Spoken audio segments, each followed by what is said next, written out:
Hello StarCraft 2 fans and welcome to day 6 of this tournament, SC2Casts.com's first Invitational, sponsored and brought to you of course by SC2Casts.com, your source of info on all the most recent cast, commentators, events, and pro games.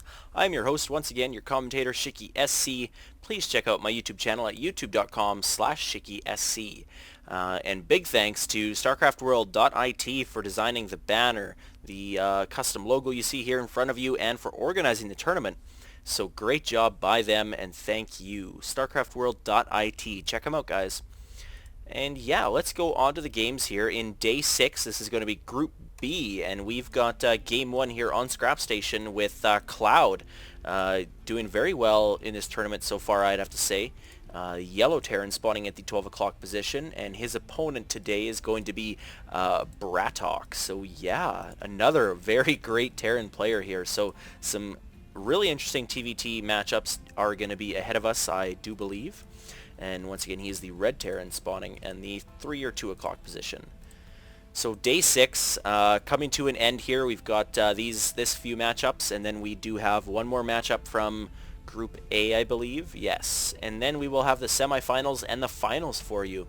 And we will have some announcements and who's going to advance and who's going to not advance. Although if you've been keeping up with the tournament and watching, I'm sure you can already see who's gathered enough points to advance and who hasn't. But anyways, yeah, Terran versus Terran matchups, I don't really think I have too much to say on them right now. Beyond what I've seen with Bio Balls or Viking tank pushes, or sorry, Viking tank domination of the map and trying to get your map control, and whoever controls the most air is going to have, you know, pretty much the most sight and give your tanks the most sight, and it just seems that that's all it really evolves into. If we do see some other builds or other playstyles, I will point them out. I am curious of what these two players do choose to build as in TvT, and I will point that out as I do see it. Of course, Barracks is coming up here for both players. Very similar builds right now. There's really nothing to talk about in that sense. The gas is around the same time for both players. Generally what you want to do is get your gas up right after your barracks starts, and you should have enough gas to either get a tech lab or of the sort right after. A lot of players though have been choosing to go for the Marine, get their orbital command up, and save their gas for a factory. Now in TvT I don't know if that's the case, but in TvZ and PvT that is generally the consensus that happens. And it looks like both players are getting their supply depot up just at the same time as well. No second gas for either player yet. The second gas really only gets effective when you do the 1-1-1 build. You want to get your second gas pretty much right when you start dropping your factory in order to have a very effective 1-1-1 build, which is of course 1 barracks, 1 factory, 1 starport. And I have to admit, when I play TvT or even TvZ, I really like to do the 1-1-1 build. It opens up to a variety of different outcomes that you can go to, depending on what you scout or what you want to do. I know people say you should have a plan going into the game of what you want to do, but let's face it, StarCraft 2 is a very reactionary game.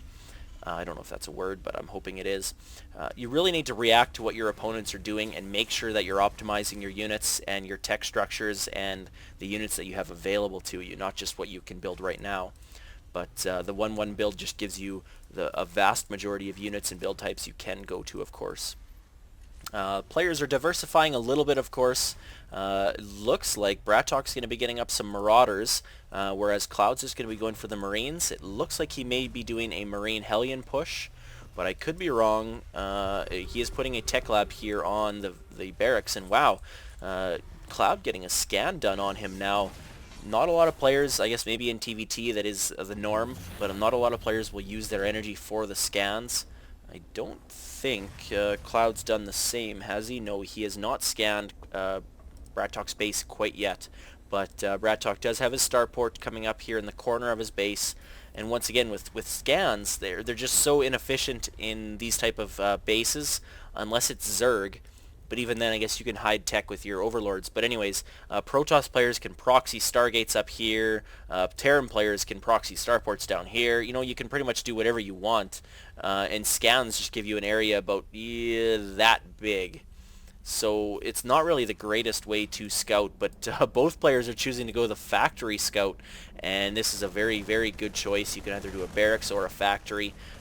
Of course, I would rather not waste the 100 gas of the factory, but I guess they're really not planning on using that factory too much. They are both going for somewhat of a bio build. We do have Stimpack just being upgraded now, and BratOK does have his first medevac out. Of course, ClouD does see this, so he's going to be aware of it and probably be ready for any drops that may happen. He's getting a couple Marauders out of his own, and now ClouD is actually going to be throwing down a command center. So looking to take an expansion ASAP. It looks like he's also choosing to get Cloak for his Banshees. His first Banshee just did pop out, and he's going to try to do some harassment with that. Cloak's about 65% of the way done, and that command center is about 25% of the way done as well. So it's clear that he is going for more of an air-dominated build. Maybe he's going to throw down a second starport and get some Vikings up as well. I do see a lot of Viking Banshee play, but it looks like he is transitioning back into more of a barracks build. He's recoming to land his factory down. Maybe he's going to use that again, or maybe he's just going to use it to produce tech labs and reactors for his other buildings that he's going to produce. I probably expect one of the players to get tanks, and BratOK's got a Raven out in the field, so this Cloaked Banshee's really not going to do anything. He's going to be forced to retreat. He did almost die. I don't even think, no, he didn't get any kills, so a lot of useless technology there. Of course, BratOK getting that Raven out pretty much negates the Banshee completely. And we've got an SCV coming out here now. Looks like he's going to go maybe expand at a high yield, or I don't know what he's doing. There's no wireframe here, so he hasn't spent the minerals yet. And, what are we doing? Oh, just a Raven. Is he going to throw down an auto turret? He is, and then he's going to queue up a command to come right back. So he's going to try to kill some SCVs. I will target that to see if he does get a kill. Oh, they don't actually show kills. That's too bad. Looking at the ground here, I don't see any SCV remains, so I don't think he got a kill. And ClouD now putting up an engineering bay, just flying his expansion off now. I guess this SCV was just scouting because obviously he doesn't even have this command center or orbital command center being utilized yet.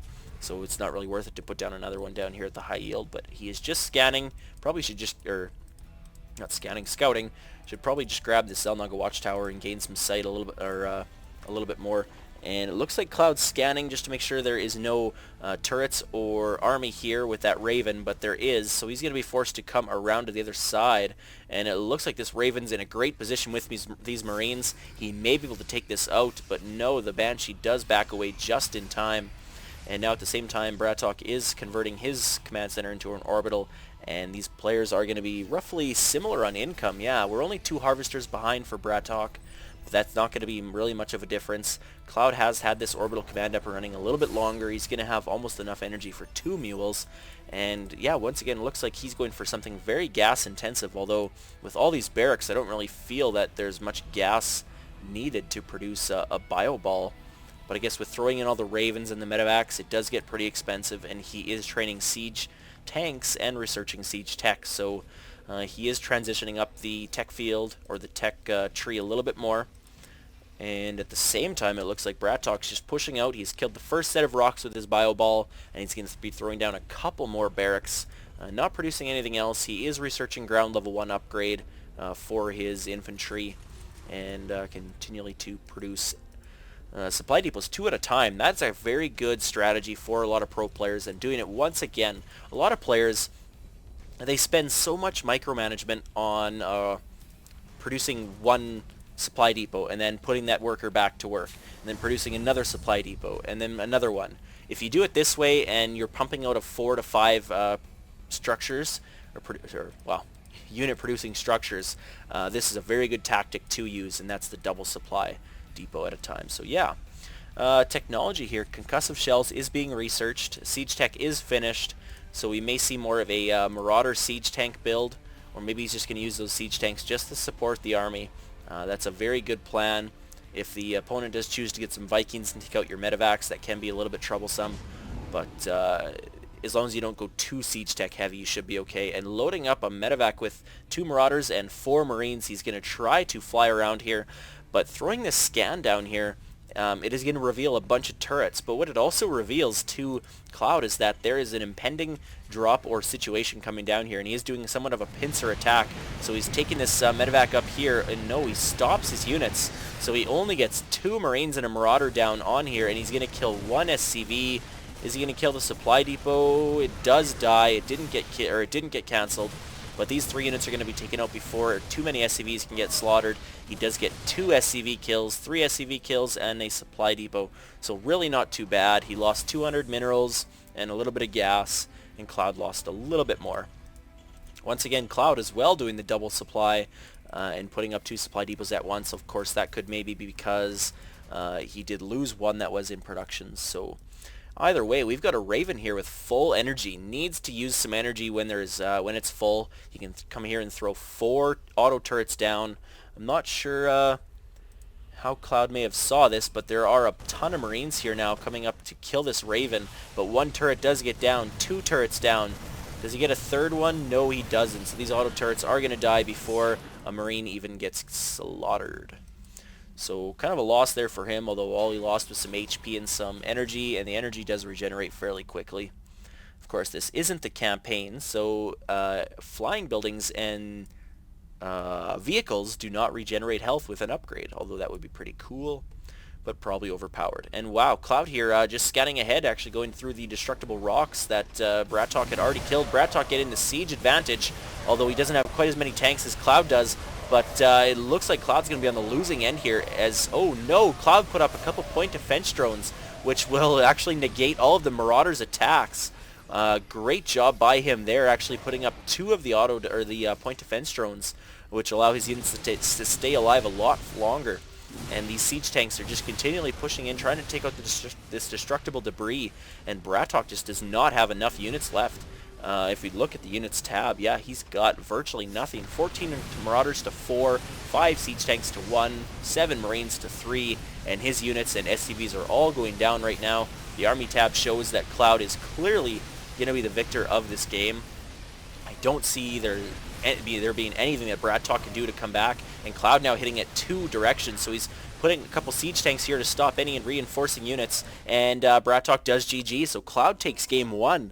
Personally, I expected BratOK to take that, but wow, ClouD with a little bit of an upset. Both very great players, but I have seen a little bit of BratOK's TvT, and it looked like his was a little bit stronger, but ClouD comes out on top. So game 2 coming up right away, guys. Stay tuned.